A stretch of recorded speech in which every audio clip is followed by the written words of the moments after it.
So first of all, welcome. Thank you. Thank you for being part of this. Where should we start? Lisa, why don't we start with you? Why don't you just tell us a little bit about yourself? My name is Lisa Bost-Sandberg. I'm a flutist, composer, and improviser.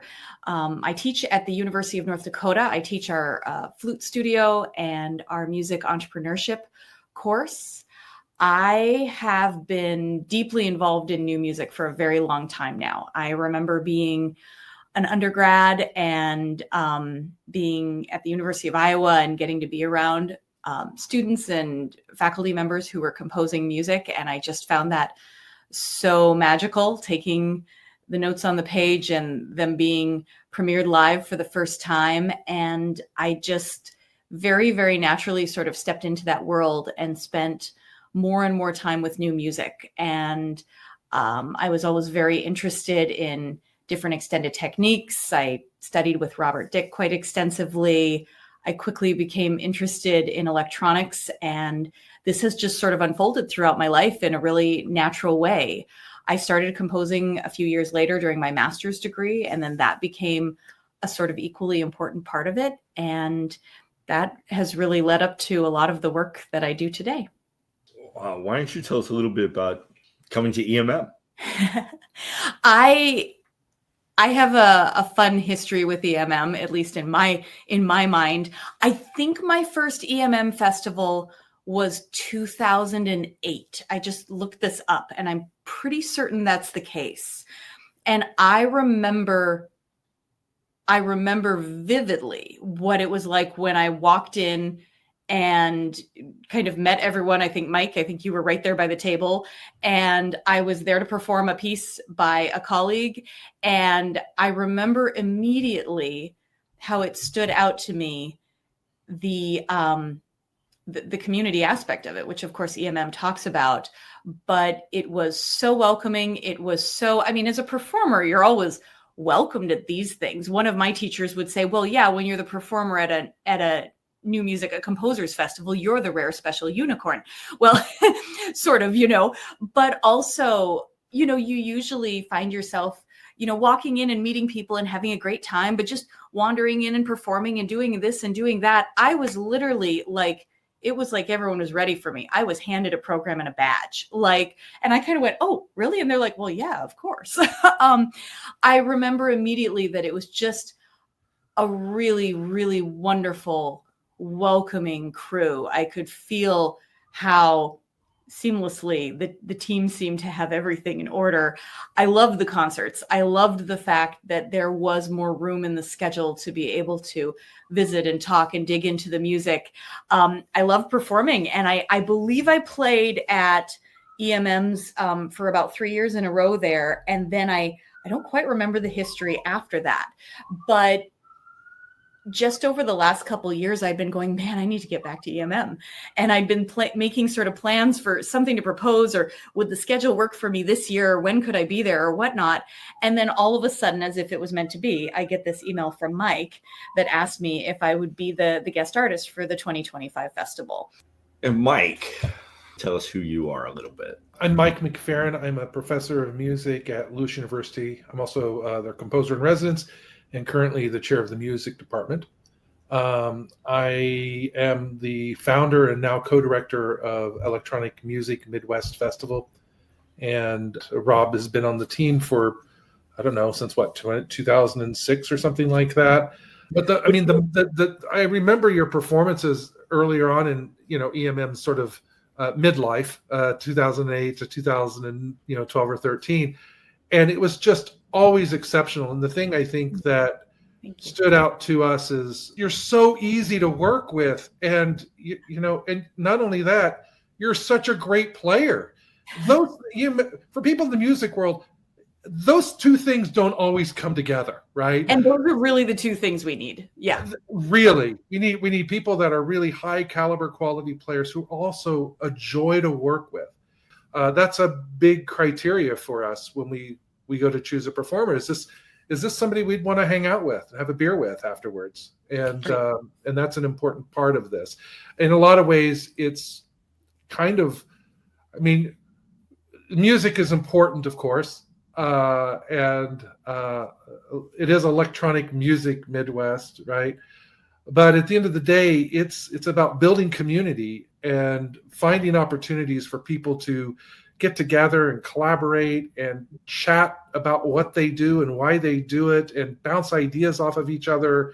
And that's really has been a lot of the driving force behind EMM for years, which is how can we create a festival where people feel welcomed and people also have time to, put things into perspective of what's important.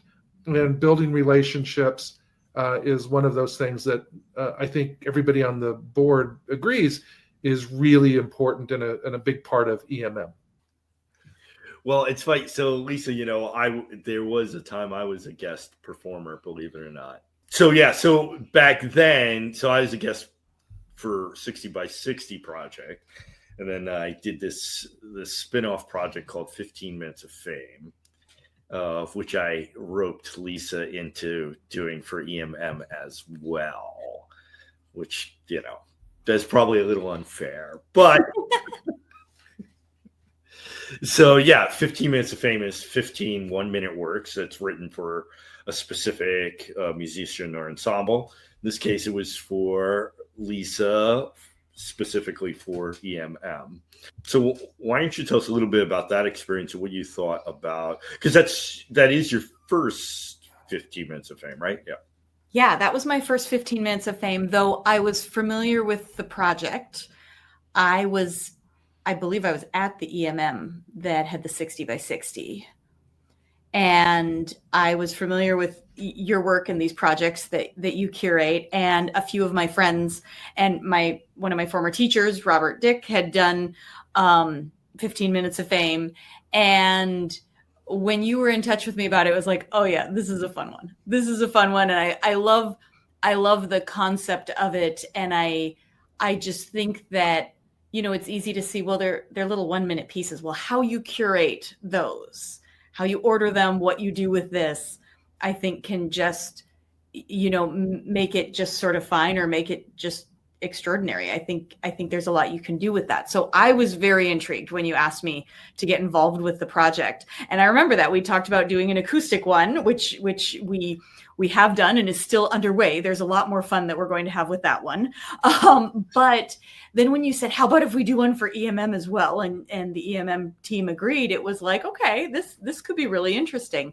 I kind of love that my first 15 Minutes of Fame got to be with the fixed media backtrack too, because that's a different experience than now that I've done an acoustic performance. I loved all the different aesthetics, and it was fascinating to me because sometimes the first time you look at one, it doesn't kind of grab you, but then the third or fourth time it really does. And sometimes the ones that grab you right off after a little bit, it's like, oh, I'm actually a little less drawn to it in certain ways. So there's sort of an evolution through that process as you get to know them.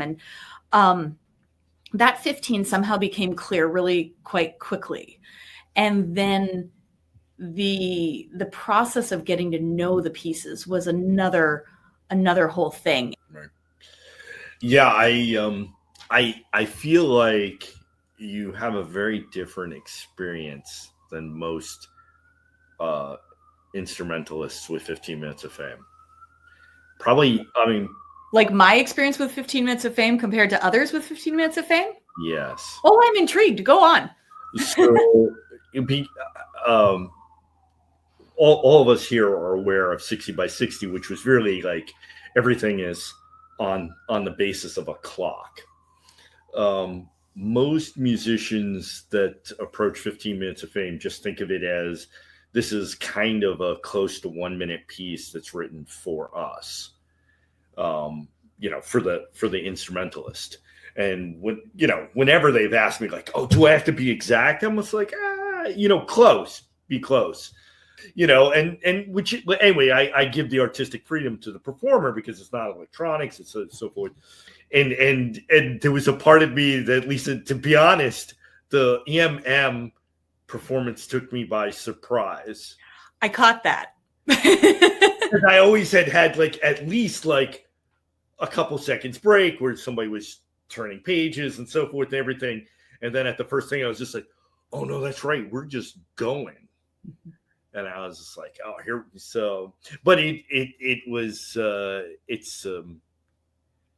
you did a lot more to this in the spirit that I had thought it should be. Yeah, And the EMM performance that you did, Lisa, was, I think, what I appreciated about it the most was it was more like the 60 by 60 that were, 60 by 60 fixed media pieces where it was like 1 minute, 1 minute, 1 minute, one after the other. And, the electronics kind of helped create that frame for that to occur. I actually liked that a lot. I think that works better as opposed to the ones where they stop and either take a bow between each one or turn their pages, or that it just was it was a 15-minute piece with 1 minute segments. And I really liked that. Me too. I really enjoyed it a lot. It was just it felt like a huge piece that was just kind of constructed by you, which was really nice. It sounds like to me that, one of the great things about this 15 minutes of fame, the 15 minutes of fame that you've been involved with, is that oftentimes the 15 minutes of fame performers, they're not composers. And so they're thinking about this differently. I appreciate that, because I have to say that's part of the magic of it. However, I could see people approaching it such a number of different ways, especially since we've talked about it. And I went, oh, I guess so, but I always saw that as being the real, such a part of the artistic process, and the musical result is how do they come together. And I think it's a combo of what's the arc we create, but then also how do we flip at the minute. And I liked that idea of kind of going, it is 1 minute and I'm a new person, 1 minute and it's this next thing.